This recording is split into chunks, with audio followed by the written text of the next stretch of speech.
Yo, what is going on? Come on, crew. Welcome back to the show. Hope everybody is doing good. You guys know what time it is, man. Playoffs. We're talking playoffs, baby. And we got my boy Eric Sojash in the house. Sojash Sports. It's been a minute. What's going on, buddy? How we doing? We're good. How you been? Been taking care of myself, having a good new year, over the holidays. Bringing in 2026, how we like to do it. Getting ready for these playoffs. Fantasy football's wrapped up. I had some success in some of the leagues we're in together. I had some tough finishes in some other leagues. I got Derrick Henry'd, as I like to call it. That's the new verb for this offseason. I got Derrick Henry'd in one of my finals, so that one hurt. But he also helped me in another final, so it balances itself out. But other than that, we've been doing the same thing. Now I'm doing a show called Bloodline Bets. I got a couple cousins in on there with me. We're just doing some picks, weekly picks, a little bit of variety. They add their little spice to it. A couple guys from out east, so they're big on some of those teams out east, like the Detroit Lions and Atlanta Falcons. So we have our own rivalries. As you know, I'm an Eagles fan. That will never die. Yeah. But yeah, that's the new show now. Other than Sojash Sports, we've translated to Bloodline Bets, and I'm just doing that, and yeah, enjoying life. Nice. Gotta like it, man. Progression is everything in life, and you guys are moving on to some betting, whatever you guys doing over there. I think I caught one of you guys' shows. Pretty good. You guys talking up the games and stuff. It's very nice, but we got a lot of topics to discuss. I'm telling y'all right now, NFL, what is it? Black Monday is no joke. NFL is just firing coaches left, right, and center. Big news on the board was the Baltimore Ravens fired a John Harbaugh. That's the biggest news of the. Well, they got him on Tuesday, I believe, and then they did today or yesterday. Miami Dolphins Mike McDaniel, he is gonzo from these Dolphins as well. Lots of coaches being fired, but we were discussing Lamar Jackson earlier today via text, and I mean, it's a very interesting topic because you're hearing a lot of things, a lot of buzz going around about, do the Baltimore Ravens want to give a head coach that will, promote what Lamar Jackson can do on the field better than what Coach Harbaugh's been doing.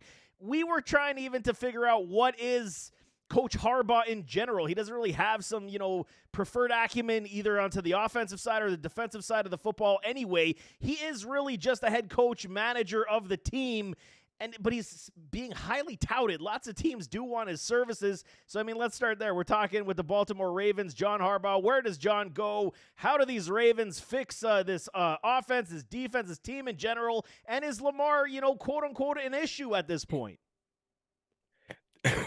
Pardon me.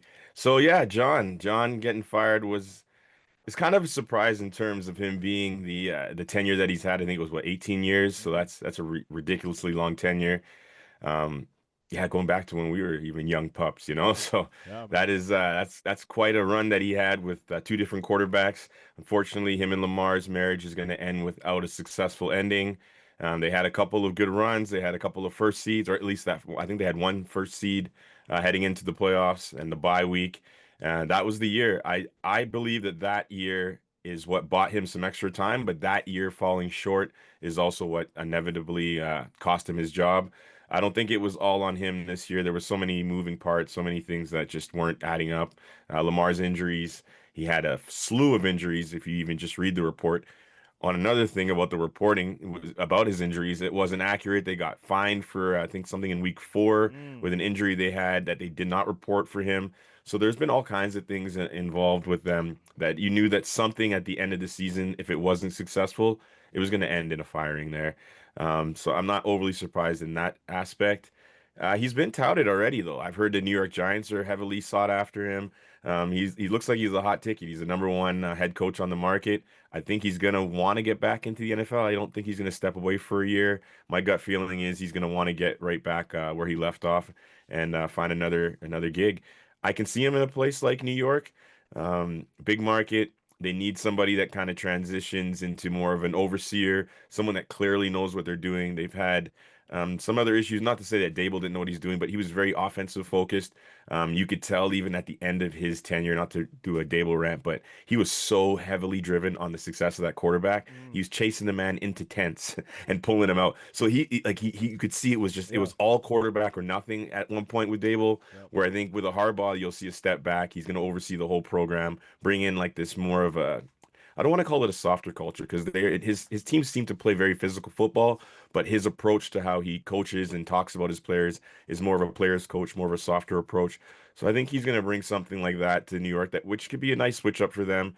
They've kind of had a bit of a rough ride in terms of coaching for a while, so I could see him taking that job if he's interested. That's kind of where I landed when I was looking at the landscape, and see how that lands. Now, in terms of Lamar, I think this is very key that they find a offensive minded head coach to coach him, someone that definitely knows how to coach offense and quarterbacks, and that can get the best out of him, and that they can be tied until either he retires or they can move on with some success. So I think that the next hiring coach is massive for them. I hope that they can land somebody to really push that offense in the right direction. It looked like they were very inconsistent, or even they were unsure which alpha to lean on. If it was the Derrick Henry that we should be in the run game, if it was Lamar and blossoming his pass acumen and stuff like that. They looked very like up and down. Oh, and that wasn't just over this season. To me, it felt like the last few seasons that was their issue. They'd run into playoff games and completely flip the script and get away from the run game that got them there. So they need to find an offensive coordinator, head coach slash head coach that can actually get that offense focused on one culture, one style of play, and lean on it and not be so like flippy floppy.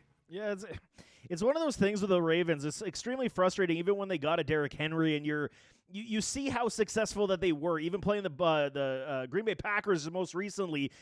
Derrick Henry he popped off 45 points in fantasy football because you just leaned on the ground game, and it worked in those situations. But like I was saying, some of the players going about like week 6, 7-ish, we're discussing week 1 versus the Buffalo Bills, saying that game legit broke the whole team. And losing in that fashion, you had such a big lead. Harbaugh, like you said via text when we were talking, Harbaugh's one of the worst when it comes to blown leads, double-digit leads in the NFL as a head coach. So I mean, maybe a changeover was the most important thing. Hearing guys like Cliff Kingsbury potentially could be going over there. He's getting an interview. I don't know if I'm a Cliff Kingsbury head coaching guy. And we saw kind of, his play calling abilities do kind of fizzle out as the season does wear on. They got to get more creative, and that's kind of where teams figure him out. And then he just loses all creativity. Year 1 is great because nobody knows what he's going to do with the current staff.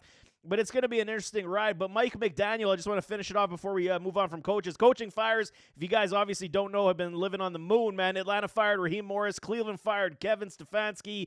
The Las Vegas Raiders, they fired a Pete Carroll. Arizona fired Gannon.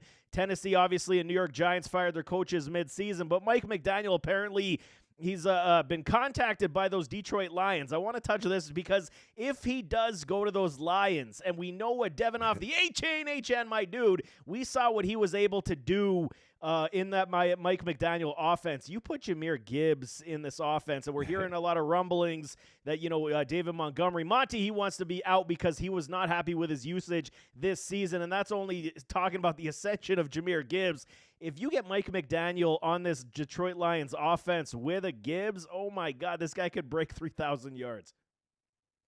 Absolutely. From the moment that Mike McDaniel's seat became extremely hot and you started to hear this, a lot of us were kind of rumoring about that in the backgrounds, like, what's the perfect marriage? If he does get fired, where would he land? How many teams would be seeking him? Do you think he'd be sought after as a head coach right away? I had my skepticism that teams would be seeking him as a head coach right away, but definitely as an OC, I think there'd be like a lineup of teams. I put my hand up as an Eagles fan. I sent a tweet out right away, like, we have a playoff game, huge game, like everything type game. You know how we are. Every year, I'm all in. I don't care what we did last year. Yeah, we had the success, but this year matters so much. And I'd still send out a little text to him being like, would you like to interview for the offensive coordinator job in Philadelphia next year? I know that would be like kind of a low blow to Kevin Patullo, but that's how good Mike McDaniels is. And I think we would use him. We would need him too. So clearly, like, Detroit Lions should absolutely be all in on that. Their season ended way premature. They had offensive troubles all season to the point where Dan Campbell took over the offensive play calling, and they basically demoted Morton, meaning he was going to get fired eventually. Once that happened, you don't really demote somebody and then re-promote them back to their old role. Like, that's pretty much the writing on the wall at that point. So that's a marriage. That's like the perfect marriage. especially for what Detroit already has with Dan Campbell being more of a I know he called the offense, but he gives you a more of a grimy defensive, like just a grit and grimy type of head coach where you can bring in the Mike to be more gadgety and more smooth with the run game and more misdirection and just totally explode the run game and take it to another level. So yeah, if you had to actually bet on it, that would be the number one landing spot. And I think they should definitely be offering him whatever the average OC makes. He should be well above that. He should be getting some of the top dollar offers for him to come save that Detroit offense. 100%. I mean, what Ben Johnson was able to do there, you put McDaniel there, he's going to be able to do the same thing, if not better. We saw the creativity with Tyreek Hill, Jalen Waddle, and Achane for those years. So, I mean, we know what he can do, but let's move on. There's going to be so much talk this offseason when it comes to free agency, coaching, schemes. Everything is going to be happening. But we got Super Wildcard Weekend, baby. We got 7 games on the board, if I'm not mistaken. Is that right? 7 games? Is it 7 or 6? 1, 2, 3, 4.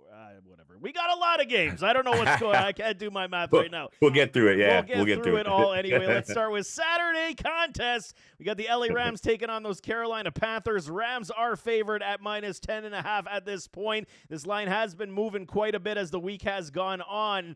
And this one's very interesting. I'll let you begin on how you're going to break down this contest, because we know the Rams went into Carolina this season already, did lose, dropped that big L. It cost the Rams likely the first seed, even though they were playing with the Seahawks and they had the potential. This game would have been the catalyst that would have put them above the Seahawks and that game might have been a null and void event anyway. But minus 10.5 for the Rams. It is in Carolina, division winner, under a 500 team division winner, just gross, but it is what it is. Where are you going with this one? It's a very interesting game. Before I give my take, I want to say when we were debating how many games it was, and you're like, I think it was 7. Yeah. I had a childish connection there. I was about to say, is it 6, 7, 6, 7? I almost did it because in my head I'm like, is it 6 or 7? In my head, it happened naturally. These kids, but man, yeah, they're making us all freaking have it in our sleep. I got kids, man. I got kids. Sorry, but it is 6 games, and jumping into this game. 10.5 is a big line on the road too, right? And I still might lean with it just because Carolina backed into this game. They literally backed into this. They had their chance. They had the game. They had the ball several times with a chance to win that game, and they still found a way to lose that game to Tampa Bay that literally never played really solid football for the last 6, 7 weeks of the season. So it wasn't like they ran into a stellar opponent and collapsed. They're going to run into a real opponent here. Like the LA Rams are a real opponent. They feel like they underachieved, in my opinion, going into the playoffs with this seed. I think they're going to play with a chip on their shoulder. They're going to start the game knowing the sense of urgency. I think you're going to feel the urgency from Puka. You're going to feel the urgency from Sean McVay. You're going to feel the urgency from Matthew Stafford from the first drive in that game. But 10.5 is still a lot of points. And you do go back to the fact that in their previous meeting, Carolina was able to upset this team. I actually haven't had a chance to go back and watch that game since earlier in the season, so I am still trying to figure out how did they do that other than Rico Dowdle and leaning on that and their pretty good pass game. Like, did Stafford had a bunch of turnovers in that game? Is that it was a lot of good defense by those Panthers. They were shutting them down a lot. Okay. So yeah, they do have an underrated pass defense. I will give them that. They can get at you and cover those players, but Devontae Adams has had some time to rest, and he's back. He's healthy. He said he's good to go. Yeah, I think I'm gonna lean and go with the spread, even though that's usually what I don't like to do with big spreads. I'm gonna take the Rams. I'll take the points. I just think the urgency and them not getting the seed that they feel they deserved is gonna be something that they start the game with. And Bryce Young, I like the guy. I cheer for him as a person and an individual, and I hope that he turns his whole career around. But I just don't see it right now. I'm glad he's gonna get his first playoff start, though. That's a check. That's a notch on the belt right there. You gotta crawl before you walk, and this is one of those situations. I was talking earlier with you guys as well. It was, nobody's really discussing playoff experience this playoff run, and it's weird to me because when you got guys like Patrick Mahomes, Joe Burrow, Lamar Jackson, all in the playoffs, you start discussing how much playoff experience do they have? Because it's their talent is so even that now you got to find ways to, alter and tilt the board a little bit. Which way could things go? And a lot of that time it does tilt towards the playoff experience. I'm not hearing anything about that this playoff go around, and we'll get to that when we talk about my Buffalo Bills. But in the Rams case, they got a heaping of playoff experience going into Carolina. Carolina's been this, growing team. Are we really terrified of the Panthers as a unit overall? Probably not, but that defense is good. J.C. Horn, one of the best in the business. He's going to try to be on Puka, or maybe he'll be on Devontae for a majority of the game. But it's one of those situations that if the Carolina Panthers can run the football extremely well, like they have been, which is kind of weird over the last 5 weeks where Rico Suave, he's not been running as good, and they've been pulling back his volume, which I find extremely peculiar, unless they were saving him for a playoff bid.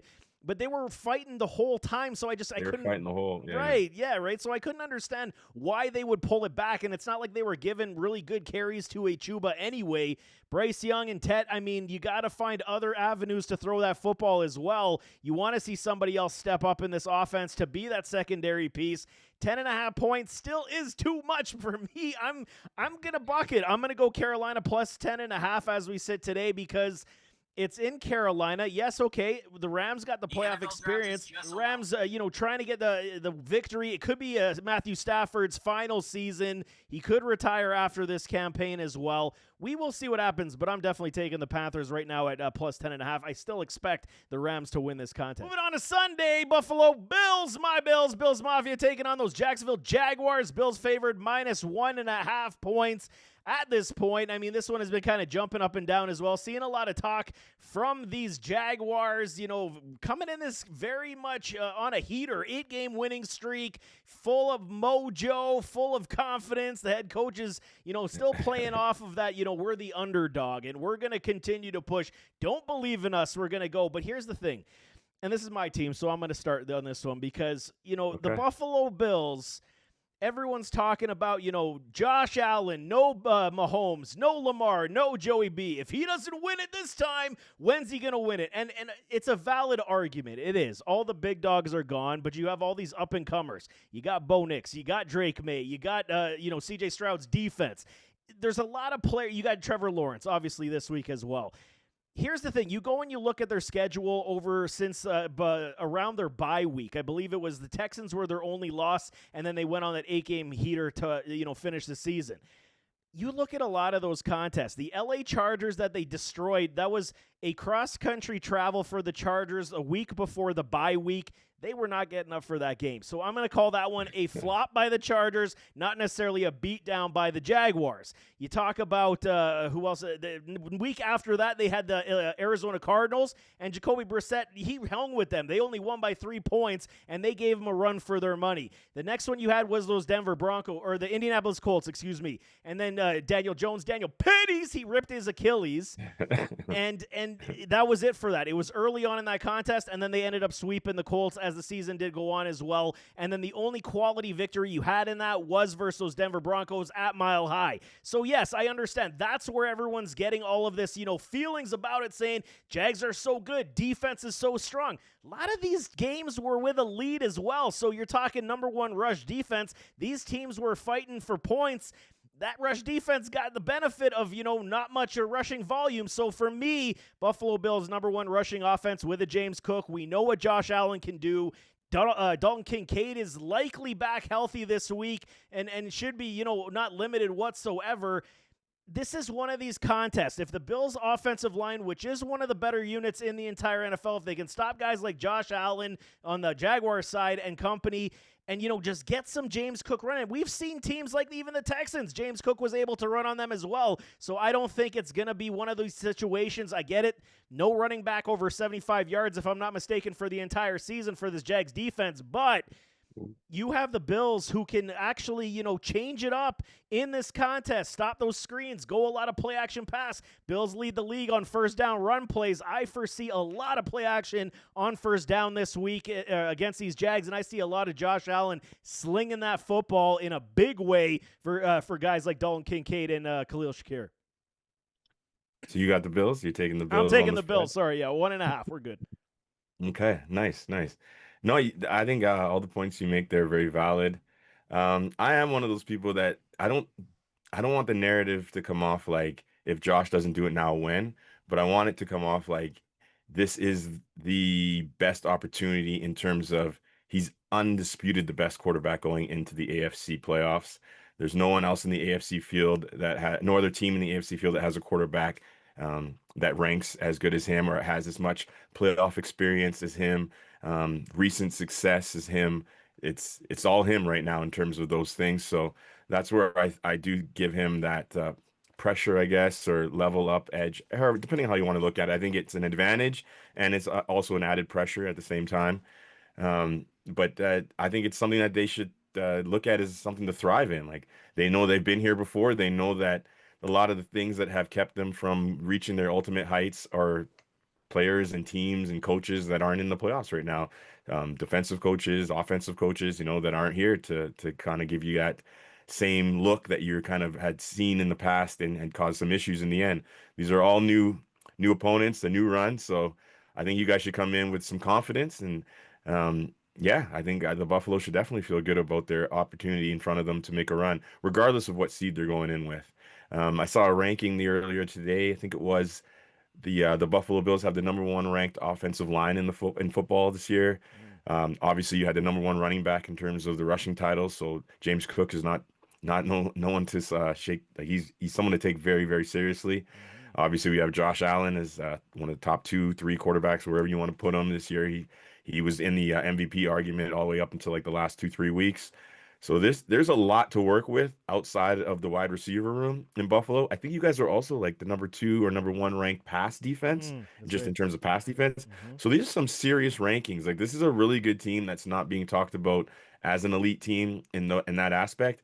And I think it's because of the glamour position, the wide receiver position that is like near the bottom of the league. So because that one is such a decrepit unit right now, and I don't want to go too hard Yeah, on your boy Shakir. I think yeah, Shakir is actually a really, really good wide receiver. I'd love him as a slot on any team. yeah. But outside of him, it's really bad. It really is, and they should feel that. They should take that as a challenge. Like Keon should be the angriest guy on the roster right now, taking that as a challenge. But we'll see. Um, but Jags right now, they also I do like riding with the hot hand. I think there is something to be Tell me said. why, because this is a problem that I have with a lot of people Okay, right now. you want to hear this? Tell me why. I in terms of just riding with the hot hand, and history does kind of bode well with that. Any team I think that's had more than a 7 game winning streak going into the playoffs, I believe, is undefeated in their first playoff game. Mm. Don't 100% quote me on that. I think I it's think something it like was five. I think that was the reverse, wasn't it? Yeah. No, I think it was like 4 or 5 teams. If they've gone seven or more wins going into the playoffs, they've won their first game Okay. for sure, like 100% of the time. There's just something to be said about being a really hot team, needing to win and then continuing to win, and not just 2 or 3 games like to kind of change the end of your season, but actually 6 7 8 games like the Jaguars have done. So I do think there's something to be said with that. I do agree with the schedule playing a factor, and some of those teams were banged up. The Colts even banged up the first time Danny Pennies was there, as you like to call him. You got me saying Danny Pennies now. See, if He was it comes there. off, man. It comes off. He was there, and He's injured he though. I can't call him Danny Pennies but anymore. So yeah, it I'll does back feel a little off. harsh. Yeah, It does feel harsh. I'll back But off yeah, on that. Daniel Jones was out there. I'm not calling him Indiana Jones. He lost that name Yeah, too. it's gone. So Daniel Jones was out there for the majority of that game until it finally got out of hand. And I think Jaguars were winning that game pretty handily, or in the lead for most of that game.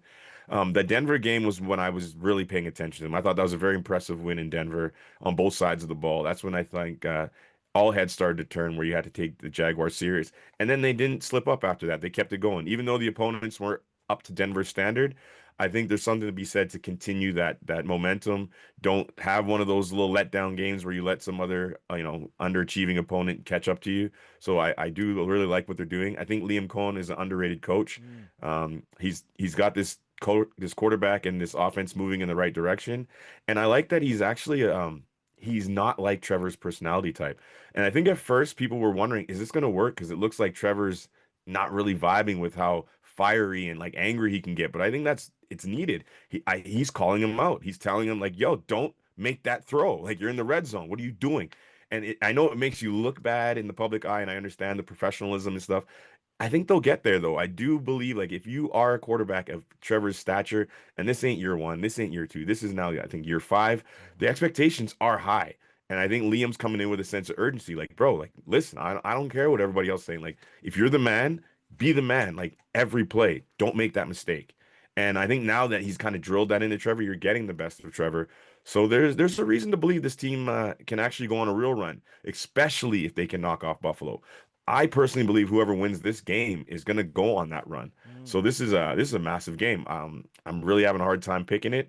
I really do think it's a coin flip. I think it's going to be one of those games that we're going to text each other with a minute left in the game, and your heart's going to be pounding. I'm sorry, but this feels like one of those games to me. Yeah. One of those really close last minute field goal, or Josh drives the field and puts it away with a last run and seals the deal type thing. But just for the show's sake, you know what, and just for me and you's sake, I'll go with the Jaguars. I'll take the Jags. Oh, come on now, man. You got to come in. Whatever. You know what? You can pick who you want. That makes me I upset. got to. Why? You don't have to do anything. You pick Just the so we're on Bills. opposite sides here. Pick the Bills and be happy. You know what it is too. With Cohen, I'm going to double back on the positives you're talking about with Cohen, because it is important to suggest, he helped Baker Mayfield in Tampa Bay look like a great quarterback again. He comes in, and Trevor Lawrence has been given a raw shake since entering the league with really bad coaching, nothing really to, help elevate his game. And when Cohen came here, there's a lot of things that are suggesting what he's actually instructing a Trevor Lawrence to do. And one of the biggest ones I always am was, how throwing motion and mechanics. I don't like necessarily to alter somebody's mechanics so much that they don't feel comfortable throwing the football. But, like with Josh Allen, his footwork and then his hip torque. Same thing is happening here with Trevor Lawrence, where he would used to stand in the pocket, especially in shotgun. His right foot would be forward, left foot back. Cohen dissected his film and said, whoa, flip that. Go left first, right back, and you can see everything in his hip mechanics are starting to improve. Hip torque and velocity is improving. Accuracy is improving. And on top of that, he's sitting there suggesting, take what's open. Don't take the, crazy shots like you used to. Do the schematical things. If it's open, take it. If it's 5 yards, take it. Doesn't have to be Superman every play, and it's working. And on top of that, he's starting to run the football himself as well. I do like what they're doing as well, but I just, 8 games in a row, you're talking another 4 to win the Super Bowl. That's 12 straight games. Man, I don't know. That's Big a lot run. of pressure for these Jags, and the Bills got everything to play for. I think we're going to see the best of Josh, but we'll move on anyway. San Francisco 49ers taking on your Philadelphia Eagles, -4.5 in Philly. You are the Eagle super Philly fan. Let's go. Let's see what you got, because I got my opinions on this game as well. Well, man, yeah, this is a big one. I haven't been riding high in Philly this year. It's been a very up and down year. Haven't been talking too much with my chest out. I've been experiencing the roller coaster everyone else that's been watching the games is experiencing. I've been experiencing these dreadful, dreadful halves of football that are almost unwatchable, where the offense literally puts up no first downs, no passing yards, just ridiculous games. And then at the end, I've actually walked away with more wins than losses. It's been kind of insane to see some of these games end up in wins, even against your lovely Buffalo Bills. Like, at the end of the game, somehow we walked away and we're like, oh, we And won. that one should have been a Bills win too, right? I mean, I don't know. There's a few of these dubs that I'm like, okay. Um, I'm taking Philly. Philly's gonna win this game. They got to win this game. I'm gonna go 10 toes down on the win. I just don't know if I'm gonna take them by 4.5 points. Um, Whew. San Francisco's offense, when it's clicking, it's clicking. And Brock Purdy, when he's clicking, it looked like he's clicking. I know a lot of people are going to go off the most recent game against the Seahawks defense. Seahawks know them well. That was a division rival. They definitely know exactly how to get into Brock's game a little bit better. I don't know if the Eagles defense is going to be able to do that, like replicate that type of dominance that the Seahawks were able to do. I do believe in our Eagles defense. I believe in Vic Fangio. He's got the best out of this defense the last couple of years. He's shown that he still, in his older age, can still coach at a very, very high level. So I'm definitely enjoying what Philly's put on display on the defensive side of the ball. It's literally what's got us to our the place that we're in right now. The offense has been so up and down. So I got to give props to the D. But I do think Brock's going to be able to move the ball a little bit better than that. Shanahan's going to come with his best play, his best offensive game. We were talking earlier, though, about the offensive tackle, Trent Williams, Mm. being doubtful or They, questionable for this yeah, game. yep. Is it questionable or It's doubtful? still questionable right now. It's just questionable. So that's a big one. Huge. If he does not play in this game, I would take the Eagles in 4.5. Hmm. Him playing in this game, I would take San Fran plus 4.5, but I still take the Eagles to win the game. Regardless, I'm going to take the Eagles to win overall. I think the offense and Kevin Patullo, Sirianni, Hurts, everyone, Saquon is going to get rolling this week. Play a little bit more consistent. We'll probably still have a few drives that everyone's like, "Oh my gosh, what's going on?" But more so than not, I think we're gonna have some big runs, some big plays. They've probably saved a few things, a few tricks in the bag that we didn't want to expose before the playoffs Hmm. unnecessarily.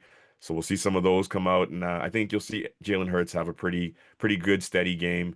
He's been here before. This is not going to be a big stage, or he won't get rattled. He's a pretty calm, and he's going to keep the ship rolling. So Eagles should win this game. You make some very good points on your Eagles. I get it. And, the biggest part of this game for me is that these 49ers, there's two ways I look at this.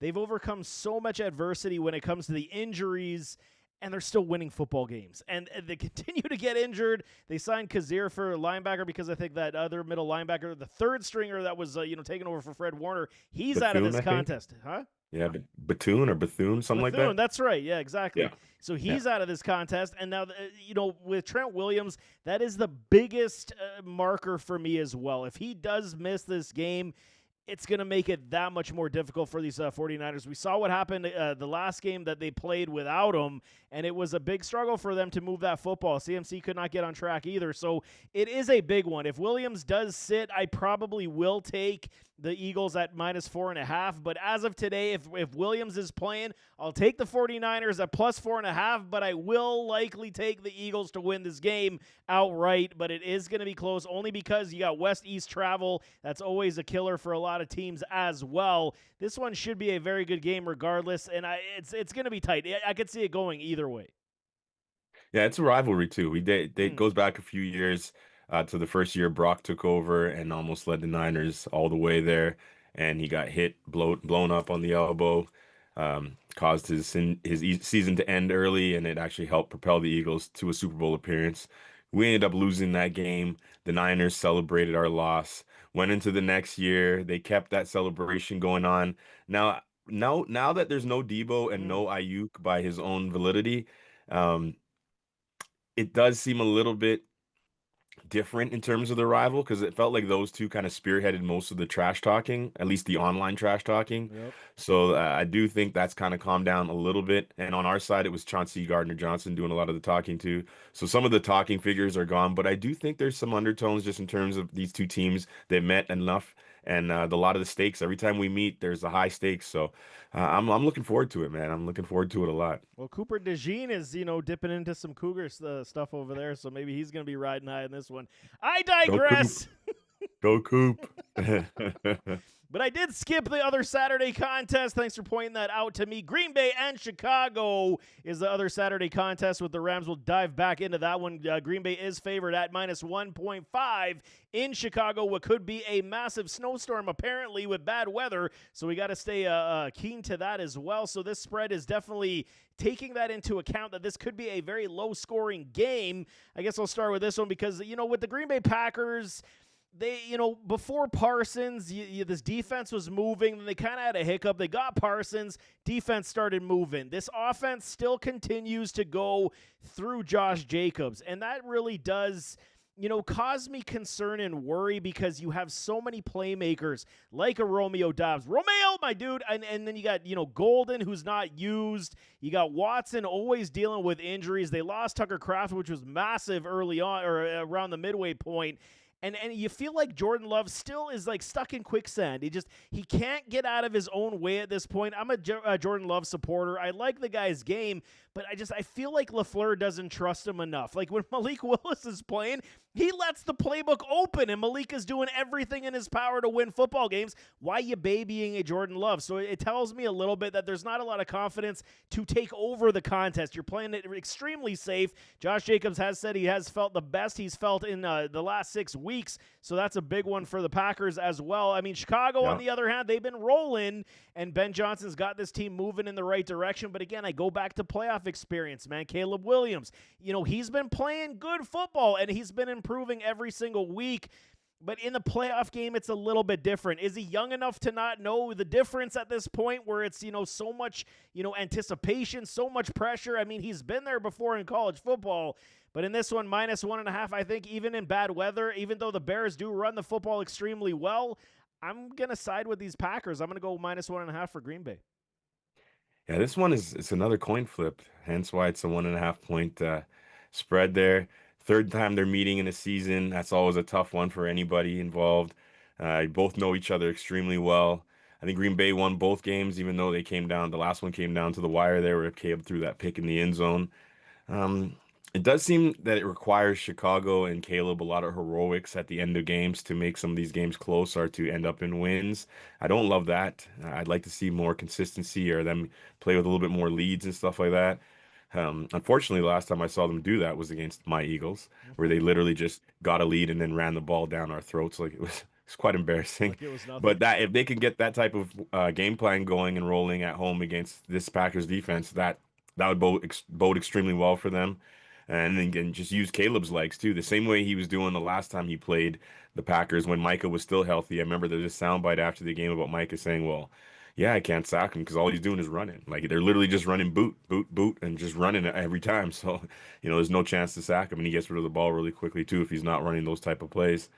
Um, this one's tough for me. There's a part of me that wants the Packers to win because I didn't like the way Ben Johnson seemed to just out of nowhere call out Matt LaFleur Mm, in Ben Johnson's opening press conference when he got hired for Chicago. mm. Just a part of his presser, if you guys remember that. Do you remember he went and just he took a shot at LaFleur and he said he can't wait to beat him twice a year or something like that. Then he proceeded to lose twice. So it would be kind of like sweet and kind of like, deserving, like karma. Like, maybe you should walk before you, or sorry, crawl before you walk. Like, just take it easy here. Because he came in blazing, just talking reckless and took a shot at LaFleur. And then I remember I followed that up because, I like to do that. Mm. And they followed up with LaFleur. They asked him, like, oh, so what's your relationship with Ben? Like, he said that, like, you and him are buddies. He's like, I don't know the guy. Yeah. He's like, I don't know him at all. And it's Just like, straight what? Like, shots, yeah. straight shots. Like if a Yeah. stranger took a shot at me like that, I'd be like, really? Like, okay, okay, buddy, I see you. Where's this So for that coming from? reason, Yeah. yeah, like for that reason, I kind of feel like, okay, I kind of want LaFleur to get his dues for that. Mm.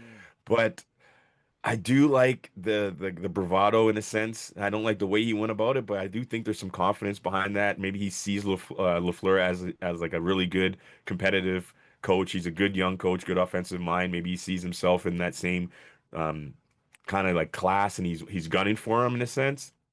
I hope it's from a place of positivity like that. Um, if I have to pick, I think I'm going to go with Chicago just 'cause I think it's really hard for a team to win 3 times in a row. That's pretty much my only reasoning, and Chicago's at home because I have to pick one or the other. If Green Bay was healthy and Green Bay was coming in like, how they normally would probably come in at this time of the year, rolling, I would definitely be growing with Green Bay. But because they come in banged up, they needed that last couple games just to just let those losses happen and Mm. just wanted to come in healthy. Like whatever, we're locking into the 7th seed, doesn't matter. That made me a little nervous. Like that team is just not fully, armed. They don't have all their guns right now, and that makes me a little nervous with the way Love is playing, and then with the weather that we're hearing. So yeah, I'll take Chicago. We'll be on the opposite sides here. All right, I get it. And if they had Parsons, it would be a different story, obviously. But Definitely. feeling the love for Love, I don't know if I can even feel it because he's not. He hasn't been playing very well of late, anyway. But we'll move on. LA Chargers to those playing in New England, taking on the Patriots, and my guy Drake May and my guy Trevion Henderson. God, it hurts every time I say it. Damn it, these Patriots. It's a very interesting game. -3.5 for these Patriots at this point. And, much like my Jaguars evaluation, how I was discussing, weaker schedule, this does bode in the same, stratosphere for these Patriots as well. But the caveat that I have is that because I'm such a believer in Drake May, I believe this Yeah. kid is so like potential MVP. It's between him and Stafford at this point, and he's played so well in year 2 to carry this offense. And obviously, you guys know coaching matters. When they got Mike Vrabel, he changed the culture, changed the dynamic. Now this team, they look like they're organized, and we didn't see that in year 1 with Drake May and the coaching that they had before. But now in this contest, again, here comes playoff experience. While Justin Herbert only has 2 games under his belt, Coach Harbaugh's got a lot, just like a Vrabel, but Harbaugh's got a pedigree of winning. He's been to Super Bowls. This is one of these situations that we have seen this Chargers offense be the best version of itself this season that we've ever seen with a Justin Herbert. Yeah, okay, they've had some bad losses. Herbie's playing with that broken arm or broken hand, excuse me. But you got guys back. QJ's healthy. He's been very good. Lad, he's a good lad. He's been very quiet. Keenan's been quiet. We have seen some good running from Omarion. And this defense is still legit. So when you saw them playing, I'm going to highlight that Texans game the Chargers just recently played a couple weeks back. I don't feel like that one was indicative of what we're going to see in this one for these Chargers. Everyone's thinking these Patriots are just going to run through the Chargers like the Jags did. I don't see it. I think this is going to be a lot closer than a lot of people believe, even though I do think, the Pats can run, they can pass, they play decent enough defense. This one's going to be a lot closer. I think it does come down to a field goal in the end. Playing in New England, used to have that Tom Brady effect. It doesn't have that right now. So they gotta earn that, ish before you start to tell me the Pats are the best team in the AFC. I think the Chargers push this game, make a run for their money, and I could actually see the upset.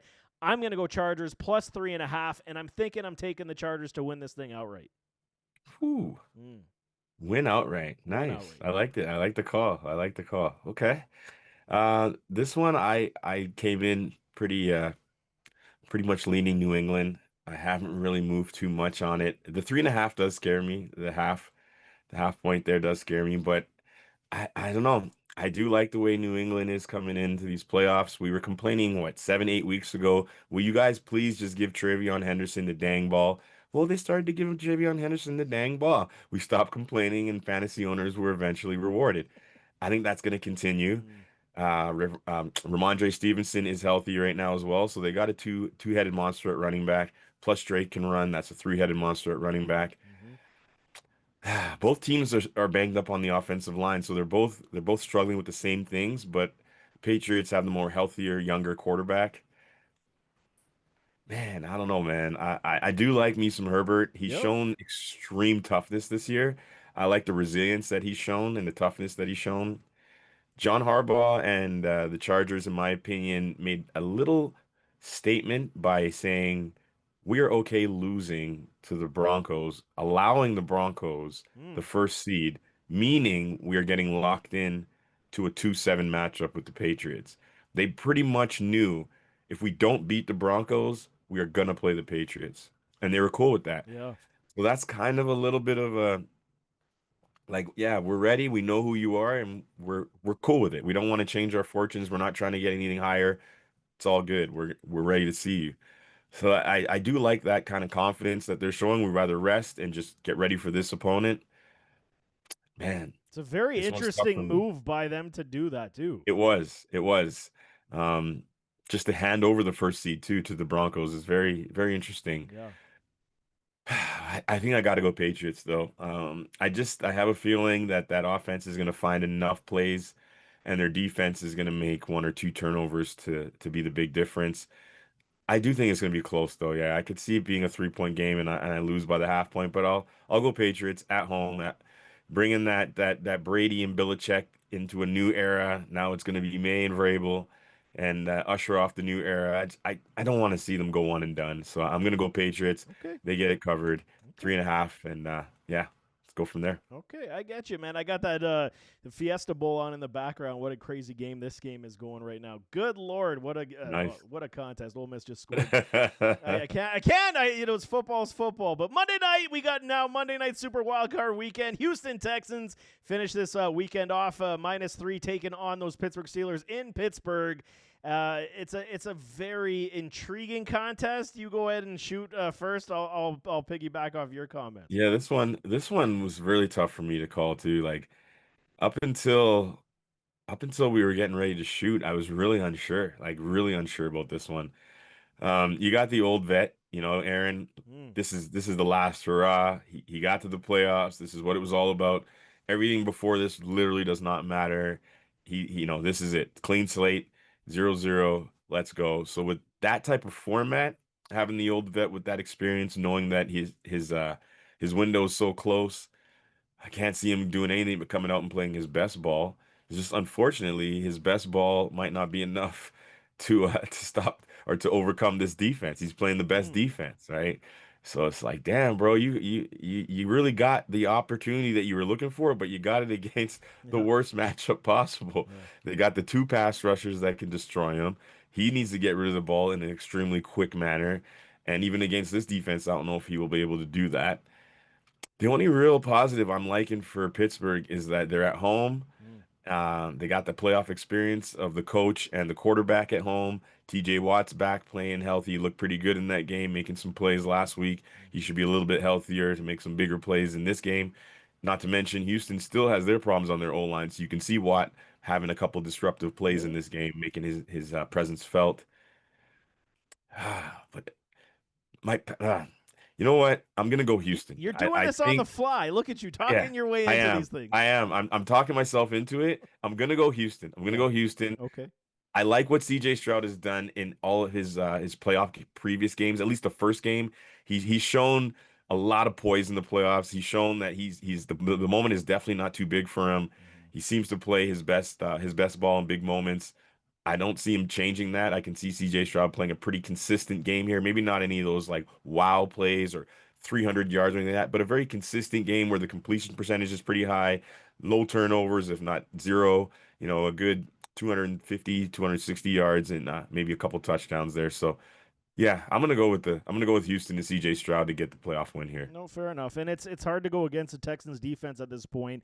Very. They're an absolute force. They're a Super Bowl caliber defense that could legit carry this team all the way to the finals. There is no question about that. Steelers on the other hand, it's just one of these situations since they started integrating Kenny Gainwell into their offense. It's been a very different, unique type of offense because they know they got no secondary help out. Well, they do, and they don't utilize them. I don't understand why this team does not utilize Pat Freiermuth. He could Mm. be one of the biggest difference makers, and that could be in this contest as well. Would not be shocked if Arthur Smith decides to start utilizing the Muth in this contest. But with Kenny, you're giving a different dynamic that you're adding speed, you're adding that extension to the run game, and it's very important for Aaron Rodgers because, like you said, you got to get the ball out extremely fast. Kenny gives that opportunity for you, and he's making a lot of plays. Oh yeah. Kenny's looks your boy. I mean, going back to Philly days, Eagle baby. Kenny looks good, and he's and then you add it with the Jalen Warren effect where he's running the football. The Bills, like I said, you saw James Cook run against this defense fairly well, but they shut down Josh Allen. Is it going to be that type of situation where they're going to cripple an Aaron Rodgers because he's immobile at this point? It's highly likely and very possible. But the defense of the Steelers and C.J. Stroud, that's another one. When we saw him versus the Chargers, the first 4 possessions, he scores 3 touchdowns or whatever the hell it was, and he looked like they were going to rout the Chargers in that contest, and the Chargers, adjusted and were able to play. I kind of feel like that's going to be the game where they're going to keep it very tight on C.J. He'll have some chunk plays, but I think this game could legitimately be a 13-10 event. Either way, like I could see Pittsburgh even pulling the upset, and I wouldn't be shocked whatsoever. It's going to come down to turnovers. It's going to come down to time of possession. I think that's going to be a big part of it as well. I'm still taking the Texans -3 in this contest, but I will not be shocked if these Steelers do pull it out. Yeah, we're in agreement on that one. I'm aligned with you. But Okay. yeah, shout out to Kenny G, man. What a Right? season. He might actually be in play for catch of the year too. Mm, that was unreal. That catch he made. Do you remember that catch I he made do. for a touchdown along the sidelines, got up, ran it in? That was ridiculous. Absolutely ridiculous. He's been playing so damn good, and Yeah. hats off to Kenny. He's been really well. But, I mean, those are your playoff matchups. Let's talk about NFL awards before it does kick off because we will get our Super Bowl prediction right now as well. League MVP, let's roll through these things. It's between Matthew Stafford and Drake May, potentially Josh Allen, but I doubt he's going to make it because he did play pretty poorly the last several weeks. So Stafford or May, which way you going for League MVP? So just for clarity, am I giving the answer that I feel is going to happen, or am I giving if I had a vote? If it was my vote, this would be my MVP. Give both. Okay. For MVP, it's the same answer, so I'll just give one. Okay. I'm going with Stafford. Okay. Yep. I think he's gonna win, and if I had a vote, I'd pick Stafford. I'm in the same direction. It's Stafford for me. 4,700 yards, 46 TDs, 8 picks, 12-5 record. Even though Drake May, absolutely stellar, you got to give the divisional difficulty to a Stafford. Harder Yep. games, tougher contests. So I mean, 46 TDs. Good Lord, for an old man, he's lights out. And if I'm voting and I'm picking and I'm expecting, it's Stafford for me as well. And nobody's ever thrown 45 or more touchdowns and not won MVP, except for the year I believe Drew Brees and Aaron Rodgers both threw more 45 or more, Right. and then one of them lost because the other one won. That's right. And do you remember they did a split between Peyton Manning and Steve McNair? Steve McNair, yeah, They could have did it back that in year the too. day. NFL, you're rigged always. Offensive Rookie of the Year. These are difficult because there wasn't really a pop-off for the Nope. entire season. Emeka almost was going to be that dude where he was, lights out, and then he hit that rookie wall. The offense sputtered. But I'm going Ted McMillan here, man. 122 Okay. targets, 70 receptions, 1,000 yards plus, and 7 TDs. Yeah, he wasn't overly consistent throughout the entire landscape of the season, but he was very good. And I think that, they're just scratching the surface here with Tet, and T-Mac is going to be legitimately one of the better to, greater wide receivers in this league in the coming years.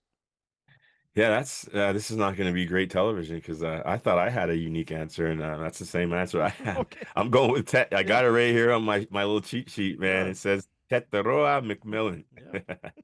So that's who I was going for too. I know Buka came out flaming. He was throwing them flames. He had a big lead. That diminished quickly. Yep. You know how I felt about Cam Ward, and this is usually an award you can give to a quarterback. I couldn't give it to him.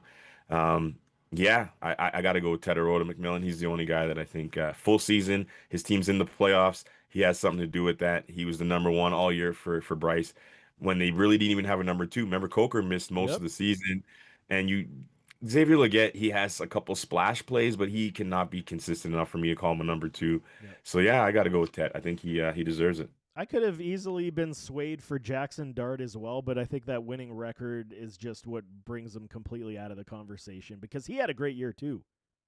The la the last 4 or 5 weeks kind of brings him out. Well, There, that's if it. you the middle of the season, he was cooking. Well, because He they were was tanking, something. they were legitimately tanking, so They were. that's what They they were were. doing. So he's out Yeah, anyway. yeah. But Ted is our rookie of the year, defensive rookie of the year. It's a good one. I think I got a nice one here because I was a huge fan of this kid. I wanted my Okay. Bills to draft him, and he went down because of off-field stuff.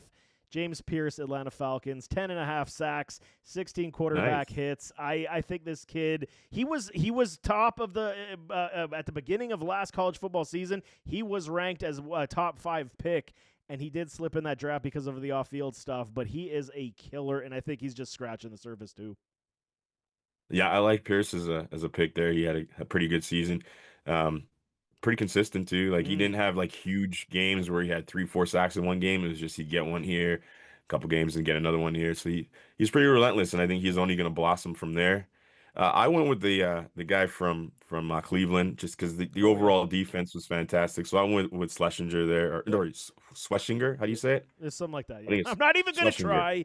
I'll butcher his name too. Yeah, I'm sorry, but I went with him. I think he's deserving of everything. He was all around the best defensive player on the rookie side this year. He did have an injury earlier too that they were talking about Mm-hmm. where he was supposed to miss like 4 or 6 weeks and the guy didn't miss a single game. Yep. So that says a lot about how tough he is and how much he cares too on a defense and a team that necessarily wasn't going to the playoffs, but he wanted to be a part of it. And I think he'd helped anchor what Myles Garrett was able to do too. So I'd go with him to win that award. And if not him, if I had to just pick someone just out of my own personal favoritism, I'd roll with my Eagle, Jahad Campbell. Mm. I know we started the season with Nakobe on IR and him coming back, and we were able to slow place his return because of how Jihad was able to pick up the defense. And I think it's not even a physical thing with him. It's more of just understanding the playbook and understanding your assignments. They're asking him to rush, they're asking him to drop, they're asking him to do a lot of different things, which for a rookie is not easy, right? So he's being asked to do quite a bit, and as the season progressed, he's shown that he's actually quite capable, and I'm really excited to see what he's able to do next year. Yeah, Jihad is legit, and again the Bama linebackers they know how to play Yeah. ball, and he's a good one for sure. Offensive Player of the Year, I think this one's pretty easy, but Ooh, There is two that are in my mind, but in this case, I think you have to give it to him. Christian McCaffrey, 1,200 rushing yards, 10 TDs, 129 targets, 102 receptions, almost 1,000 receiving yards as well, and 7 receiving TDs. Almost became the first player in NFL history to reach 1,000 in rushing and receiving twice. He missed it by what? 924, so that is just under 80 yards. like 80 Unbelievable yards. year. Unbelievable year. So CMC for me, offensive player of the year. Offensive player of the year, eh? You know what's weird? I didn't have him in my top two. Ooh, My debate was Jackson Smith and Jigba, okay. or who I would consider the person that doesn't win MVP would get offensive player of the year. So Drake May, Aha. because he's gonna get bounced from the MVP discussion. So that one of those two is who I'd go with, and I believe, yeah, I lean Drake May. I went with Drake May on this one. Mm, So that's who I was handing it to, just because of the quarterback position usually gets a little bit more of a bump. CMC, I do like what he did. I think he was the most consistent player on offense. The running game is a little bit inflated in terms of the stats. It wasn't as efficient. I think he averaged under 4 yards per carry, mm, which is not the best at this stage of how offense works, and we're not in that like 1980s run game anymore. right. So anything under 4 is actually kind of bad. But yeah, Almost I also was looking at him. 2,000. 2,000. You know what? That is massive, but there's a caveat with him, and I don't know if it's just me that feels this narrative, but like a big part of what's impressive is that he stayed healthy. Yeah. And if that's built into like what you're impressed by, like just that he stayed healthy, then I don't really want to reward him in terms of like rewards for that. I was seeing him more of a comeback player, so I don't want to ruin And my it's there. It's there. I get it, and it's there. He's yeah, deserving. He's deserving of both. Why I think the QB for Drake May, because they usually give it to either wide receiver, running back, because the MVP is the quarterback award now. But I true. get it. They're all deserving anyway. But CMC is my guy. I do like Puka too. Puka Just to too. give a shout out, Puka Absolutely. and Yep. JSN are definitely guys that are right in the mix for that award as well. 100%. I think Puka over JSN because JSN kind of fell off as the season wore on. He still had an incredible season. Should have broke Calvin's record. Somehow I don't know how he didn't do it, but I'm with Yeah, you. Puka, CMC, JSN, they're all going to be vying for that trophy without question. Defensive Player of the Year. I think this one's an easy wrap. We could just give it to him already. lock it up. Yeah, you can Miles, lock that up. Miles Garrett, Yeah, 23 sacks, NFL I'll record. say it.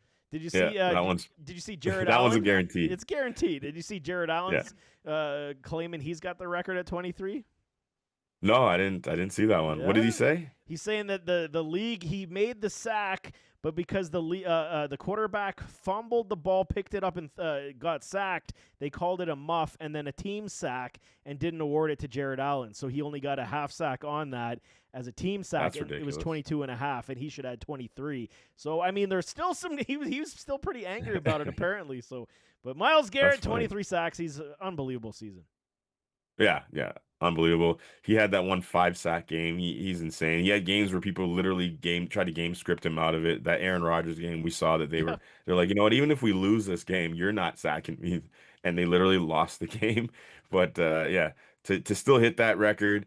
I saw the stat on one of these shows. I'm not trying to give them too much credit, so I'm not going to shout it out here. mm. But they had a pretty good graphic that showed offensive snaps, which Oh yes, I saw like that is too. the most important thing, where you can actually see how many chances he actually had to even, and not just offensive snaps, pass attempts.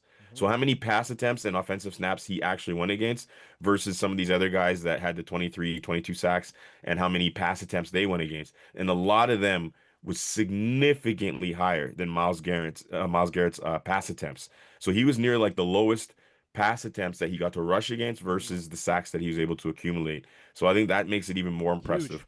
Playing on a team that's always behind, teams don't have to feel a need to pass on you. They usually are running the clock out in the second half of the game.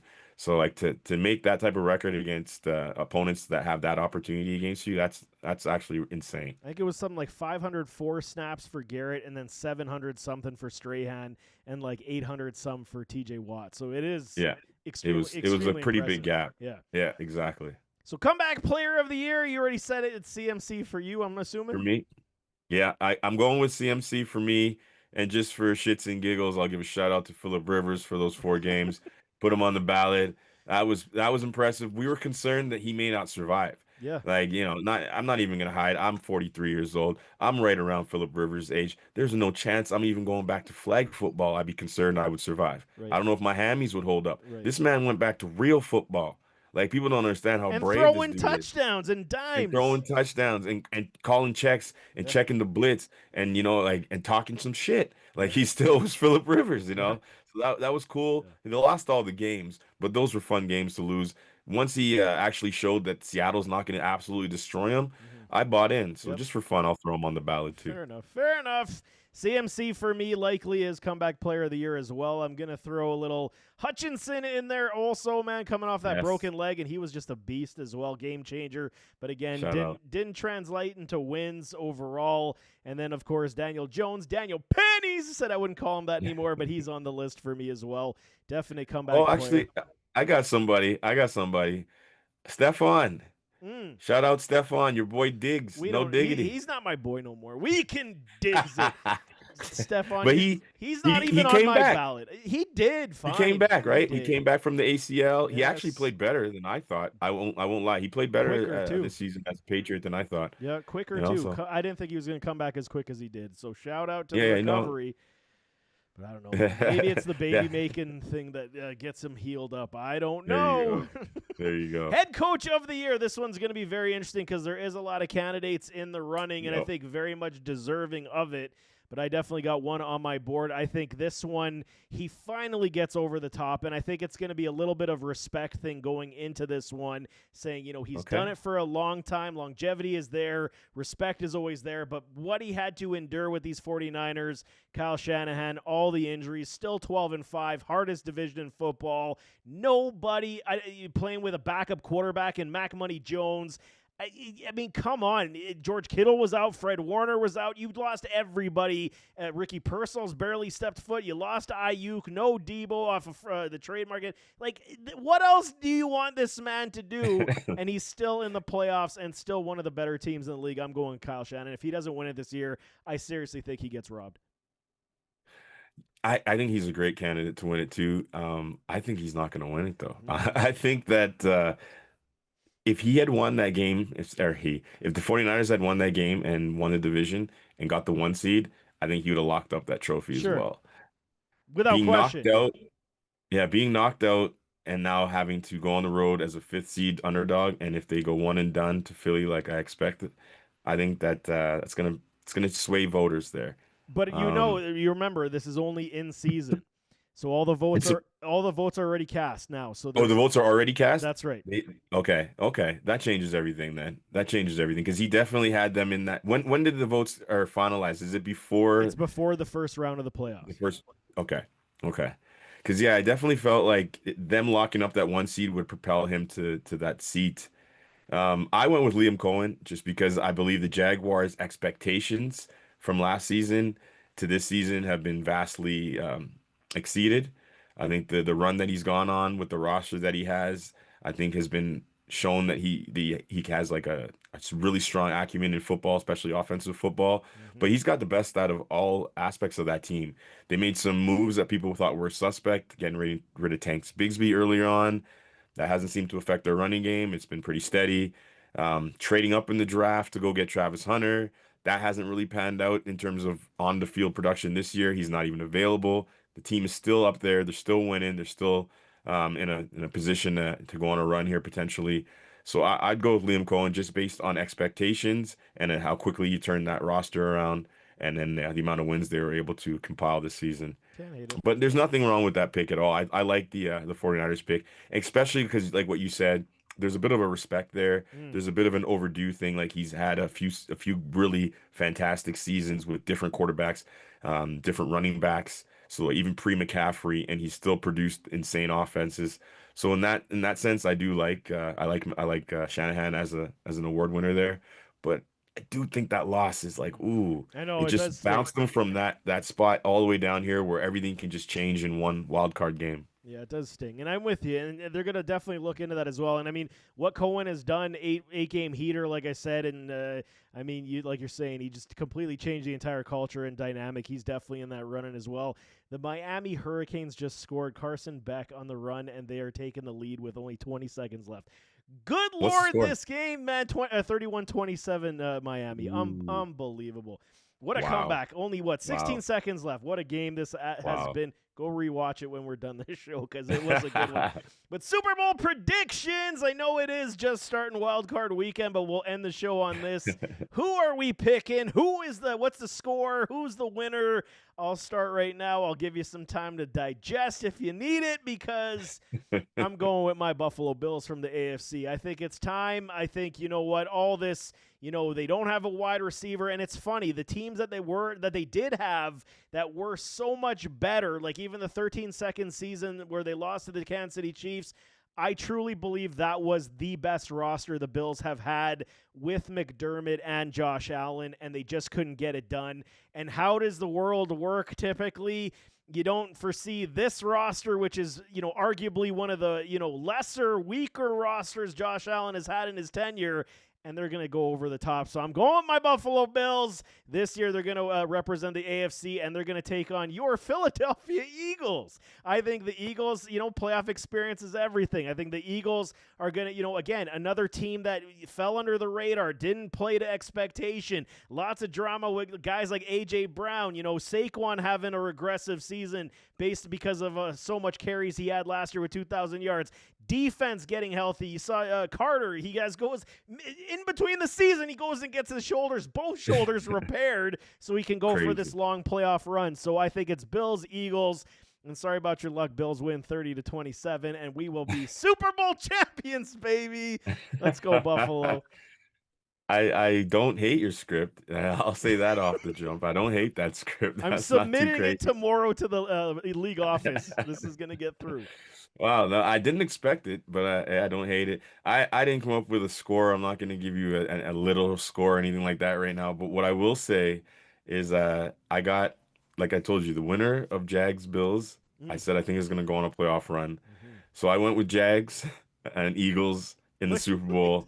I went with my boy Jalen Hurts, me and my other long-haired little Sunshine. sunshine, as you call him, Trevor Lawrence. Yeah, man. I just think Trevor Lawrence, if he can get going on a heater, he's going to show why he was so he sought after, why he was talked about since high school, and why he was that dude essentially. Um, yeah, I think they can go on a run. But if they don't win, like I said, if it's not the Jags, I think it's going to be what you said. Whoever wins that game, I just got a feeling that's the team that's coming out of there and going on a run. It's going to be interesting, man. I'm nervous, I'm scared, and happy and excited all at the same time. And, oh, man, it's going to be a very exciting playoffs. But, again, we don't get enough time and opportunity to do this podcast, during the season these days. But eventually this will become full-time. So, I mean, it could be something better. But it's always good chopping it up with you, man. Good luck to your team this weekend. I'm sure we'll talk over the weekend. Oh, yeah. Oh, yeah, for sure. There's going to be a lot of banter, a lot of stress. A lot of like, oh my God, I almost shit my pants type moments, but pants are wet and dirty. That's what's going to happen. Hopefully both teams win. Hopefully we come out successful. And yeah, your prediction would be a crazy Super Bowl.